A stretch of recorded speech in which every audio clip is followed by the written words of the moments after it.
Hey guys, it's Maxie here and welcome to another edition of the Young Team on Football Manager 19 with Motherwell. Join us today for our replay in the fifth round of the Scottish Cup against Dundee.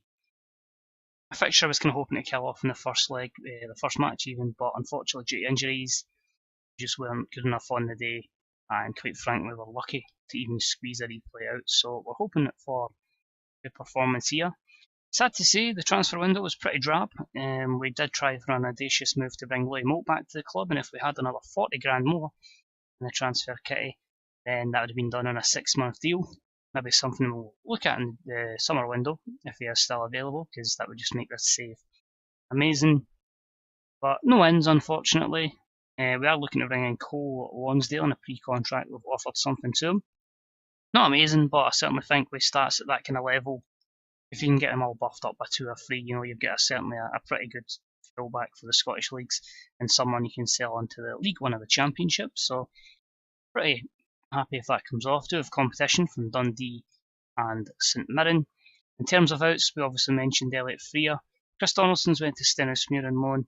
Yusuf Hussein has went to Cowdenbeath, and we kind of punted Grimmy out. He wasn't wanting to leave. He wasn't really doing anything wrong.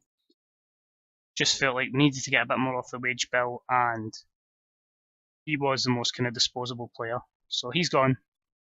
I say it was a good turn, but probably third in line to play right back, quite a few covers in midfield, so I just felt like get rid of Grimmy and make 200k on him. So yeah, not amazing. The worrying thing is as well though, Wesley Fonfana's been recalled by St Etienne, which leaves us with a pretty small squad obviously now.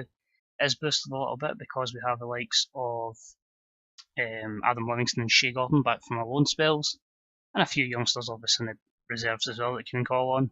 Our problem is our key players for the future are all kind of out on loan to make sure they're fine. So your kind of 16, 17 year olds are out on loan, just giving them as much first team football and experience as possible before they are ready for our first team. So since you last joined us for that match in the Scottish Cup fourth round, obviously played quite a few games. Played Dundee shortly afterwards and we drew 1-1. They took the lead through an early goal from Andy Nelson before Curtis Main got us an equaliser in the second half. A shocking capitulation in the Lanarkshire derby, going 2-0 up through Davy Turnbull and Ryan Hardy. 3 goals in quick succession two in quick succession after an early James Keaton's goal. There was another one, and then a header from Matthew Kilgallen even. Adzine Bellaker was thrown in, he got one back before Keaton's completed his hat-trick with a screamer. Make it 4-3 and a very disappointing result.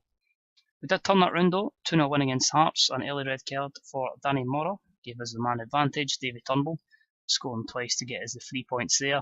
Disappointing draw against St Mirren, taking the lead through Ryan Hardy before Scott Banks with a rebounded goal. In that Scottish Cup game you can see there Craig Curran a goal from about 20 yards. First goal of the season, typically, in February.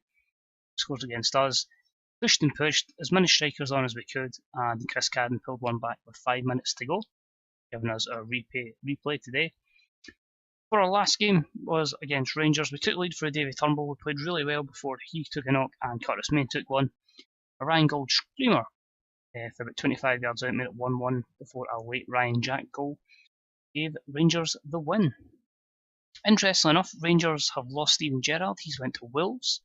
So your Rangers manager at the moment is still, I believe, Graham Murray on an interim basis. If he ends up as Rangers manager, it'll be quite funny. Celtic, because of how bad they've been, have actually sacked Neil Lennon. They, in fact, I'm going to see who the manager is. I'm forgetting. I scrolled in here. They offered me an interview and pretty much asked me if I wanted to change the backroom staff. So they pretty much look like they would be giving me the job, but I will be rejecting it. I just wanted to kind of fuck about them for a bit, to be honest. So that is happening. So we'll still in Motherwell. We're in 5th place. We are 2 points behind Celtic. We're 6 points clear of Dundee in 7th. So the aim is still there to get in the top 6. It's pretty much between Rangers and Aberdeen for the title, which is really baffling, meaning that Celtic will end our run of championships at 8 in a row. It will be one of them, but hopefully we can just see out a top 6 berth and maybe squeeze into a European spot, but it might be a bit difficult. But we'll keep plugging away. This one's going to be tricky against Dundee because we do have a few players we have to leave on the bench because of basically fitness issues. So our two main midfielders, David Turnbull and Alan Campbell, both sit on the bench because they are sitting at 80 plus fitness. That's not a position I can really risk him in. They see that Turnbull's values up to 1.8. So it's pretty much panic stations. We don't quite have the depth we used to have. It's going to be Gillespie in goals. Seaman at right back, Aldred, Hartley and Tate. So not a fast back line, but we do have a sweeper keeper. Midfield 4 is going to be Cadden, McHugh, Silva and Jake Hastie's going to play on the left instead of Marcus Brown. And a front pairing of Ryan Hardy with Craig Tanner playing off him. On the bench, Remy Matthews, Barry Maguire, Shea Gordon, Marcus Brown, David Turnbull, Alan Campbell and Adstein Bella Kadar. So, hopefully we can do something against Dundee, but we weren't great in the first match, so who knows here. I'm just going to quickly change these two about because I don't want Tanner and Hastie getting in each other's way. In fact, nah, that's right, because Tanner can't play as a trequartista, he has to play as a false 9. So that's how we're going to try it. And we'll see how we do here. Keeping the positive mentality, just don't like sitting too defensive against teams. Sometimes I feel you just kind of have to go for it. So they're going to play a 4-1-3-2, very attacking midfield trio with Middleton, Paul McGowan and Blair Alston. Interesting, obviously they've made the signing of Jake Forster-Caskey as well. Really intrigued to see how far that Jack Waddle goes. Basically a first season new gen who's pretty much turned out to be spectacular for them, and it's going to net them, I'd imagine, a good bit of money. Speaking of making money, Aberdeen making 10 million off Scott McKenna. So a good start to the game there, as we see in the back of the net there from Craig Tanner, doing what he did in real life before his bad injury, which was frequently score against Dundee. So I'm just going to quickly slow this down a little bit as Blair Alston has it 1-1 after 2 minutes. This is, let's be honest, a wee bit mental for a start, and the good old cliche of you're always the most vulnerable after you score continues to bear truth there. So hopefully the game settles down a little bit. Pretty even in terms of chances, possession. Yeah, and just hopefully we can get the likes of Tanner and Hardy together. It's not the biggest strike force in the world, not by a long shot. And hopefully we don't lose out to another Premier League side, because there is a good opportunity for a chance at the final. Rangers, I believe, are already out. And you get a club like Falkirk in the quarterfinals who are bottom of the Championship. It's certainly a draw you would want. Forster-Caskey wins it off of Jake Hastie there. Here's Waddle. Oh, poor ball. Here's Cadden. Tanner. Drop him deep. And Ralph in there, a good challenge. It's going to be interesting. It's somebody, Middleton who can make something happen out of nothing. That's what I kind of worry about. I'm just hoping that Charlie Seaman can deal with him out on the hand side, or our right hand side. But there we go. Middleton gets a run on Seaman. Ball in. And it's a 4th goal of the season. An assist from Glenn Middleton. And Craig Curran makes it 2-1, does what he does best, which is unfortunately score against Motherwell. What I can hope for is if they start to really tire, we can look at bringing on David Turnbull maybe the last 20 minutes if we're still in the tie, and hopefully he can do something. He'd be great pressing, Campbell would be great pressing in there, but realistically, didn't need him. Hardy with a finish there, good ball from Cadden. Happy I'm missing the header, and Hardy makes it 2-2, very similar to a goal he scored against Rangers in the 90th minute, which of course was ruled offside and was a dodgy decision. So, call me surprised? No, typical. But yeah, that's not too bad. We're still in the contest. We just need to make sure we're good at defending a set piece. McHugh's not got the pace to get that, surely not. Well, he's won it. He's not the fastest in the world. Good ball from Tanner. Hardy's in. And a good save. He's missing too many easy chances, but maybe he's probably better off playing in the right. But I prefer Tan's playing in the right of the two strikers so he can really cut in. I just prefer strikers cutting in. That's probably more because any time I've played in the forward areas in life, I always tend to cut in. So I always like to see my teams kind of do the same. Everybody's different though. But it's not the worst result in the world, as I say. It's been a very strange season. There's a lot of times I feel like we've dropped stupid points, but we're sitting challenging for a European spot, and enough Celtic have been really poor. But it's like a level pegging pretty much with them. It's such a strange season this FM.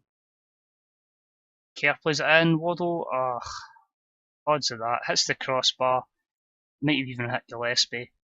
Maybe a bit poor there from Jake Hastie trying to track his man. But these things happen. We're a developing club. and that's going to happen. So I'm going to make some changes. Alan Campbell's going to get a bit more time than I had expected, and Marcus Brown's going to come on as well. I'm actually going to try him as a winger instead of an inside forwards. I know he's purely right-footed, but just to see if he goes a bit more on the outside of Kamikare and gives Kamikare some problems, because he's had a really good game so far. The likelihood is this team will play the rest of the game to about 80 minutes, and then we'll give Turnbull 10 minutes to try and change it. So I'm going to go encourage. Hopefully some of them can be motivated by the feedback, although not looking likely so far. I want to pull the Turnbull trigger, but it's just not time yet with that whack of fitness. We'll have to think further forward as well how much we're going to need Davy. So here we go. 12 minutes. What can he do? Very attacking. I'm going to give it to about 85, and then big Tom Aldred's going to go up front as a target man. Aldred to Seaman. Turnbull. Hartley. Oh, it's a poor place to lose at Cads. I'd rather get that in the box. I'm also worried if we do somehow equalise, this goes to extra time. And our players aren't exactly in the most greatest condition to go to extra time for another half an hour. Oh, Tom Aldred, it's a horrible mistake from him and Hartley. And that's probably killed it.